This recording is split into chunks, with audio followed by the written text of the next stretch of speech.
Le point avec la CCI de Savoie, le nouveau président Marc Bégerac est à nos côtés. Bonjour Marc. Bonjour Laurent. Ensemble, nous allons bien sûr étudier les différents points qui font l'actualité de la CCI aujourd'hui et des différents entrepreneurs de Savoie. Marc Bégerac, tout d'abord, meilleurs vœux. C'est le dernier jour. Meilleurs vœux Laurent Defour, c'est effectivement le dernier jour et merci de me donner la possibilité de présenter mes vœux de très bonne année 2022 à l'ensemble des entrepreneurs savoyards, à toute l'équipe, formidable équipe de Chambre de commerce et d'industrie de Savoie. J'en profite pour présenter mes vœux au nouveau président de CCI France, en la personne élu la semaine dernière, je crois. d'Alain Di Crescenzo, qui a un beau profil d'entrepreneur industriel, et puis à Philippe Guérand, qui est notre président d'Auvergne-Rhône-Alpes. Alors, on va revenir sur l'économie savoyarde. Les échos sont plutôt bons. On a passé Noël correctement en station et on pense que les réservations sont plutôt excellentes aussi pour février, qui est un mois crucial. Voilà, au-delà des inquiétudes du début d'année et de l'absence de cette clientèle britannique pour nous, qui est quand même une clientèle très très importante, la saison semble bien s'être passée. Les chiffres du mois de décembre sont bons. Les chiffres de janvier vont pas tarder à sortir. Et effectivement, on peut parler de problèmes économiques quand on sort les chiffres. Mais il faut quand même le temps de les faire. Et on peut pas dire que tout va mal avant d'avoir démarré. Alors, il y a toujours les trous dans la raquette des boîtes de nuit, des traiteurs, de l'événementiel qui ont un démarrage très, très difficile. Bon. A priori, l'éclaircie, d'après le préfet, semble arriver début au 15 février ou 16 février. Et donc, j'espère que tout rentrera dans l'ordre. Il y a du monde en station. Les Britanniques reviennent, on les voit arriver. Il y a des bouchons sur les routes. Voilà, on va dire que c'est bon signe. Et puis, voilà, la seule inquiétude, c'est qu'il faudrait que toutes les entreprises de Savoie, elles aient leur staff de collaborateurs complet pour accueillir tout ce beau monde. Et c'est très compliqué. Alors, en tant que nouveau président de la CCI, Marc, c'est l'un de vos objectifs, c'est de donner plus de place à la formation. Mais est-ce que c'est le seul problème pour trouver des collaborateurs, la formation? Est-ce que c'est la seule solution? Alors, le sujet de l'emploi, 8% plan national, j'ai vu qu'en 2021, ça semble avoir baissé fortement. Tant mieux, on doit tous s'en réjouir. En Savoie, on doit être bien 2 points en dessous. Donc ça, c'est bien, bon signe aussi. C'est aussi une inquiétude. On a quand même près de 30 000 emplois à pourvoir sur la Savoie, donc c'est quand même pas rien, ça fait une grosse ville. Bon, dans la mesure où on n'arrive pas à prendre les gens, il faut essayer le vecteur de la formation, des formations certifiantes, bien sûr, qui répondent pile aux besoins des employeurs et de leurs collaborateurs. Et je rappelle que les CCI, après l'éducation nationale, c'est le deuxième réseau français de formation continue, qui marche très très bien avec, depuis la réforme de la loi Pacte et de la loi NOTRe, nous a permis d'organiser de bonne manière, dans le cadre d'une offre régionale des services, des produits adaptés et up-to-date. Alors, des formations pour les employés et des formations aussi pour les employeurs, j'imagine. Je pense, et je suis convaincu de ça depuis un moment, pour le constater sur le terrain, d'en parler avec les équipes et avec mes collègues présidents des 13 CCI d'Auvergne-Rhône-Alpes, c'est qu'aujourd'hui, il faut que les dirigeants d'entreprise, les vrais patrons, s'impliquent dans les embauches, s'impliquent dans les discussions pour recruter leurs équipes. On s'aperçoit qu'il y a des entreprises qui s'en sortent très très bien, mais avec un management fortement impliqué. Et puis là où on a une hiérarchie, alors bien ou pas bien, une hiérarchie de RH, etc., on s'aperçoit que c'est beaucoup plus long parce que ça ne matche pas. Ça ne matche pas, il y a trop d'intermédiation. Et donc, ce que les gens veulent, c'est effectivement de trouver un plaisir à aller travailler. Pour avoir du plaisir à travailler, c'est pas de rentrer dans des méandres de procédures, c'est surtout de dire avec qui je vais travailler, comment je vais travailler et quel plaisir je vais avoir, comment je vais être heureux au travail. Il y a 2 compteurs à surveiller, j'imagine, en 2022. C'est les endettements des entreprises, les fameux PGE. Ils vont ressortir du chapeau, si vous me permettez l'expression. Et puis, la deuxième chose, c'est l'inflation, qui est un petit peu obligatoire aujourd'hui. On parle de pénurie de l'emploi, de pénurie du matériau. Tout ça fait monter les tarots. Alors, l'inflation, je suis intervenu sur ce sujet-là, questionné par un journal de presse locale. Le problème de l'inflation, c'est c'est pas grave en soi, hein. Je me rappelle, dans ma jeune carrière, on avait des taux d'inflation à près de 19%. Ça nous a pas empêché d'acheter des murs et d'être toujours présents. Mais à l'époque, on empruntait à 18-19% et on avait une inflation de 13%. Aujourd'hui, l'inflation, on nous annonce 1,8, mais c'est un peu tronqué dans les calculs. Elle est plus près de 4%. Les salaires suivent pas l'inflation. L'augmentation des prix, bien sûr, si on la mettait dedans, notamment des énergies, etc., on ferait sauter les scores.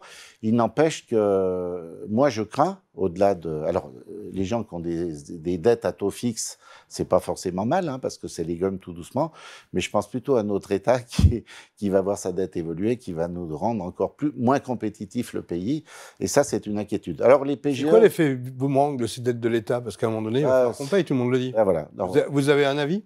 Ben, j'ai un avis, moi, j'ai un avis qu'il ne faudra pas se tromper bientôt, hein, qu'on en parle sérieusement, pour qu'on puisse sortir de ça, parce que dans une collectivité, le déficit est interdit, dans une commune, le déficit est interdit, mais quand collectivement on passe au niveau national, on n'arrive jamais à équilibrer nos compteurs. Moi, j'ai toujours été, malgré une position d'élu pendant 3 ans chargé des finances, j'ai toujours été surpris qu'on n'ait pas les mêmes règles du jeu dès qu'on sortait des organisations, je dirais, des territoires. Voilà. Bon, il n'empêche qu'aujourd'hui, la dette, elle est abyssale. On a eu le Covid, c'est bien, on a maintenu les entreprises, on commence à avoir les difficultés au tribunal de commerce parce qu'il y a des gens qui questionnent sur ce PGE. Dès qu'on va toucher le PGE, on rentre dans des procédures qui sont des procédures d'entreprises en difficulté, donc des problèmes de cotation Banque de France, donc tout de suite des points noirs supplémentaires. Mais bon, voilà, il y avait des gens qui étaient en difficulté avant le Covid, on va les retrouver en difficulté après le Covid. Ça, c'est... Alors, difficulté pour les entreprises, on sent aussi qu'au niveau social, il y a quand même des rebondissements, hein. Tout le monde va dans la rue et c'est de plus en plus courant. Ça risque pas de clasher à un moment donné, tout en étant optimiste comme... Écoutez, j'espère que les gens qui sont en charge de ce sujet, hein, c'est pas les chambres de commerce, mais les gens qui sont en charge de ce sujet travaillent au bien-être des gens, parce que je pense que les gens travaillent, il faut que le travail soit reconnu plutôt que les gens qui sont assistés. Ça, il faut de l'assistanat, il faut aider les gens à passer des caps difficiles, mais le travail doit être beaucoup plus apprécié pour avoir un peu plus de candidats.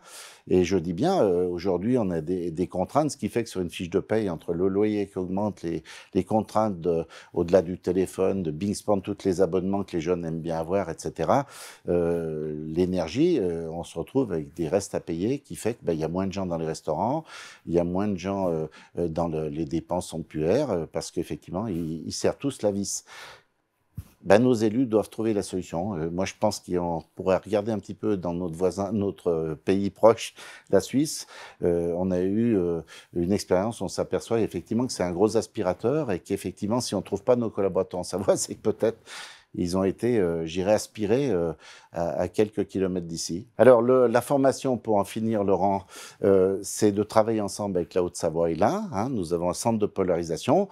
On va travailler sur là, vous travaillez en même temps avec les autres ensemble, voilà, pour essayer de tisser une sorte de... C'est presque le sillon alpin, mais pour moitié. Il n'empêche qu'on doit travailler ensemble pour optimiser les choses. Et les besoins sont communs, finalement. Les besoins sont communs, mais les compétences ne le sont pas. Je prends la CCI de Savoie. Nous sommes une des rares CCI de France et être certifiée 3 fois. 9001, 14001 et 45001, et Calliope, bien sûr, tous les organismes de formation sont certifiés Calliope, on est la seule. Ça veut dire qu'on a des compétences en interne dans les collaborateurs de la Chambre pour aider les autres chambres, voire les entreprises, à aller à la certification, à aller au développement durable, etc. Et donc, on va le mettre en avant avec nos amis de Haute-Savoie et de l'Ain qui, eux, ne l'ont pas forcément, mais qui sont plus pointus sur d'autres sujets où nous, on est...